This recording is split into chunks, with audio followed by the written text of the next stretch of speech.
at the end of the shows, we have what is called the happy ending. Let's bring it all in. Rolo's here. We're in the trust nest. Let's go. We're in the trust nest. The circle. Circle the trust. I thought I could. Yeah. What? So the happy ending. And this is another Wall Street Journal article. By the way, Wall Street Journal doesn't sponsor the show, but I fully endorse them because I've gotten smarter from reading them. But they actually revealed the secret to a lasting romance, which we'll show you in a second. Oh, here it is. The secret to a lasting romance is doing new things together. Researchers have tips for how couples can connect through spelunking, stargazing, and sharing, what does it say? New things, guys. So couples who tried new activities together for at least 90 minutes a week reported increased feelings of romantic satisfaction, which persisted even 4 months later, right? No sugar highs, aka spelunking, whatever that is, ice skating, stargazing, cooking class, doing new things together. Couples who saw their partners as a source of insight, excitement, and new experiences had more desire for sex with each other. So there's only one person on the panel that's been married for at least a year. Well, I was, but that's a whole nother story. At least a year? You've been married, yes, I actually was. But you're the only person who's still currently married. Sure. What's the secret to a long, happy, sexual chocolate relationship? It's understanding happiness, which is exactly what this is referring to. So happiness is not something that happens long term. It's not a destination. It's not some goal that you get to. Happiness is a proximate goal. It is not an ultimate outcome like you were talking about. There's ultimate outcomes and there's proximate.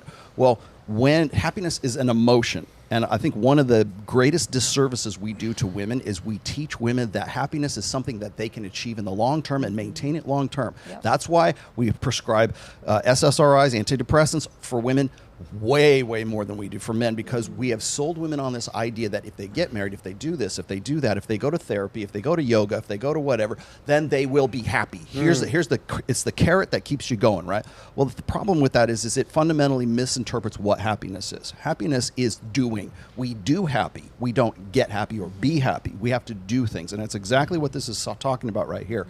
I do things with my wife. We're both in, like, we rescue greyhounds. Okay, so that's like one of the things that we have in common. Right? So we do things, and when you're doing things together, I'm just throwing out something cute, right? I mean, but we also raised a daughter from infancy to like 26 years old, right? So we have a shared history of doing happy together.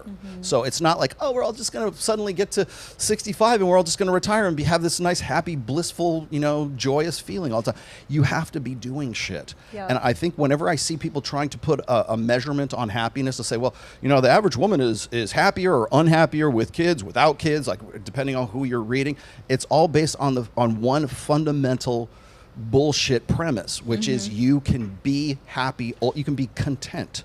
And the human animal, the human nature of the condition of humans is discontent. And how you deal with that discontent. The things that you do that make you happy, it's also like depression or anxiety. It's an emotion that pushes you from one state into another. If you're happy while you're doing that thing and you're enjoying it and it's intrinsically rewarding, you feel happiness when you are like playing guitar, surfing, doing art, singing, whatever it is that you doing comedy. I don't know, whatever that seems like your natural talent. It's usually because you feel good while you're doing it and you want to feel that feeling again in the moment while you're doing it. At the end of the comedy show, at the end of the gig, at the end of whatever it is, you might have a feeling of accomplishment, but that diminishes and it goes away and you come back. So discontent is actually a feature and not a bug of human nature. So doing things together rather than just sitting around and saying, oh, hope happiness like smacks me in the head today. That's not how things work. And so if you can understand that and you can work within that framework, you're going to have a much happier doing happy together than you would otherwise. I hope your lady took notes. Yeah. I'm going to ask the ladies a question. I'm going to let Kian weigh in, and Michael's going to get the final word, but Rolo just crushed it. Then we'll do super chats and we'll wrap up. You heard what he just said.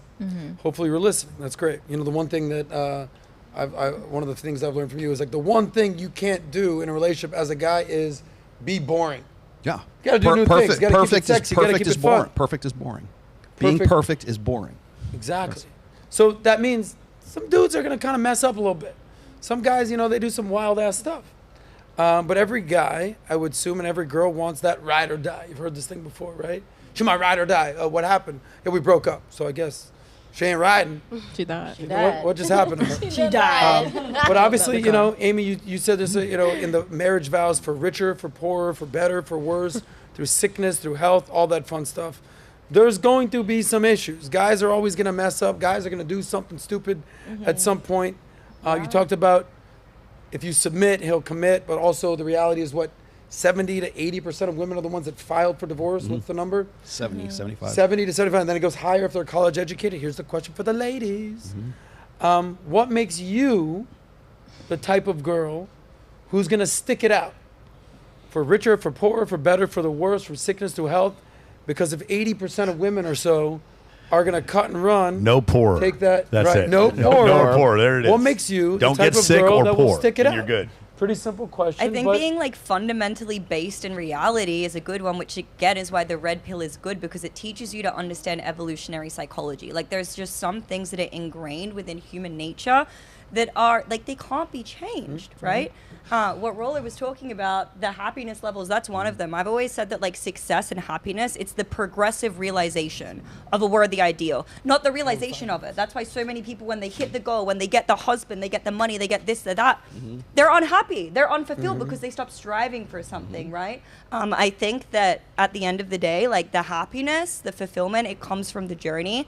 And why I would stick by my man, number one, from a religious standpoint, but then number two, I mean, we're saying that, like, if he cheated or something like that, I mean, I'm just smart enough to know that if I leave him, the next man I date's probably going to do that as well. Like, there's some things that are immutable to human nature. Having an understanding and a grip on that helps you to move accordingly. I'm just getting this, like, Curb Your Enthusiasm thing with a girl divorcing the man, and then she's like, all right, that's it. And then she sees like the next dude cheating on her, and it's just like bum, bum, bum, bum, ba-dum, ba-dum, ba-dum, ba-da-da-da-da. But not that we're condoning cheating, but you guys all sticking by Donald Trump's side, so let's pull a Melania. Toria, what makes you the type of girl that's going to stick through better, worse, poor, sickness, Forsaking all others? I think above the red pill is the Christ pill, so take the gold pill. And it's just a matter of being loyal and looking for somebody who mirrors your own values. And obviously, you're going to disagree on certain things. Why did you wait 2 hours to break that one out? We've been waiting for that all day. The Christ well, bill. Saves the best for last. They don't let me talk because I'm more intelligent. So that is part of Toria, you've that had is plenty part of of what's great about opportunities me. But also, at the end of the day, it's who you want to get a dog with. So, I recognize our reality, that I agree with. and I would say It's not who She you waits to wanna the keep end, with. and then it's Not- like the Christ bill. There it is. Okay. Rayan, what makes you the type of girl that's going to stick it out? The type of girl, I'm loyal. I don't know. I don't have like a full You know what? That's definition of perfect. it all. She I'm don't loyal. know. She's still learning. That's probably the best answer. But I'm loyal. I'm not That's gonna say a actually the bunch of correct words. answer. You don't know. That is Like- That's actually that's accurate. That's ding, ding, ding. That's the answer right that's the there. one. Hold on. I'm going to come to Jasmine last because I feel like she's going to say something. But Slow Jams, rap us something while you're the most loyal chick out there. Go ahead. Okay. I'm the most loyal, not because I smoke weed, but I'm the most high, so I'm the most royal. I'm looking for my king because I'm a queen, and I hope we repeat and make from 2 to 3. Now I'm going to speak in English. Why I feel like I'm a ride or die chick. First of all, I look young forever. I'm black, so I will never die. Black, don't crack. Then You know number that. two- That's certified Number two, fact. I'm sold. Number two, I got brothers and stuff and uncles and a father and stuff. So I understand. I seen a man from every stage till he got in the casket. So I understand it's different eras you're gonna go through.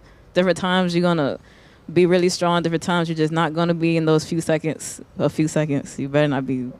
And then, I totally get it. I understand men evolve, men change. It's like watching your brother. I hope it don't sound weird or like incestuous or anything, but it's like watching your brother grow. Like that's your friend, that's your man. I'm there for you as long as you're there for me. We're all good till it isn't. So Slow Gems, it definitely doesn't sound incestuous Team that player. you're looking at your brother that way. Not at all. Okay. Jasmine. I'm staying because of the peace. I think that is something so important. I think a lot of us really go after happiness, but the truth is you're not always going to find happiness in every situation. So it is about being able to make peace and being able to find peace, whether that is through communication, through the hard moments, through the tough moments. I'm staying for that peace. And with my current partner, and I do see this going long term, we are both in it for the peace and both committed to working through any of those tough areas. He's a human, I'm a human. We're both going to have our bad days, we're both going to have our good days. I'm not there for him because, I'm not with him because he's happy 24/7. I'm with him because he brings my soul peace and because I bring his soul peace. And that to me is more valuable than happiness. Okay. Dude, you're incredible. Thank you. All right, Kian. You've heard all this. Final words. What do you want people to say? We talk about a happy ending right here. We want men and women to get together. Happy ending. What's your secret for a lasting relationship and romance? I think one of the most important things is for a man to always be evolving in a way where he's ahead of his woman all the time in as many categories as possible in life. I think that's ultimately what leads to a woman continually finding fulfillment, is that constant respect that she has for him in that dynamic. And so I think as long as a man's consistently pursuing excellence within himself and looking to become more emotionally intelligent, finding more success, becoming a better father, a better husband in every single way, I think hypergamy is absolutely, it's not even a matter of me thinking. Hypergamy is an absolute real thing, but I think a lot of women will stick around a lot longer if she's seeing her man constantly doing that. Gotcha. And you can learn that in MOA. Michael, final word. What was the question again? Secret to a long-lasting relationship and romance. You Yeah. you heard Rolo, Yeah. your friend, your colleague, co-host, give an amazing answer. Yeah. What's your answer? So it's going to be desire, like what he talks about before, but that's going to change over time because you're going to change over time. You're not going to look the same. For me, I think it is a function of partnership and boundaries. You have to, are we on the same team? Do you respect? Respect meaning, do you protect? Do you protect the brand? Do you protect the family? Do you protect the crest? Do you protect the home? Do you protect the sanctity of our relationship? It's not, as a man, if I have an attractive girlfriend, I know guys are going to hit on her. That's not their responsibility to not hit on her. It's her responsibility to protect the sanctity of her nipples, her vagina, and her butthole. Okay, do you understand what I'm saying? Her face. That's in which her, order, though? That's her job. Let's butthole first. It's her. Don't nobody clip that. It's her job to protect that. And so as a result, like it's our job individually to protect the sanctity of that. That's how you last forever. That fiery, hot, red passion, that emotional thing. It's fun when it's up here, but when it's down here, that's when she goes off and she embarrasses you, or she goes off and hooks up with your brother or some crazy shit like that, or files for divorce. That's all down here. That's why this is not how you have a long-lasting emotional relationship. It's the sanctity. It is the peace that comes from respect and from boundaries and from setting expectations. I think one of the big mistakes that people make about the red pill is that it's like very anti-woman or it's misogynist or everything. I have said this, and maybe this is a good way to end the show. I've said this before in at least 3 of my books. Men and women are better together than we are apart. Yes. We are innate, evolved, created, or evolved, however you choose to believe. We're an innate complements to one another. My strengths offset my wife's weaknesses, and my weaknesses are offset by her strengths. Okay, so when people throw this out, I've already been accused of this, of saying, "Oh, you're a male supremacist" or whatever. Like, I've been saying this since as far back as the mid 2000s. Men and women are better together than they are apart, and they are innate, natural complements to one another. Clip that right there. Whoa, whoa, whoa. If you like that one, click right here to watch the full SOSCAST. And don't forget to subscribe to the channel.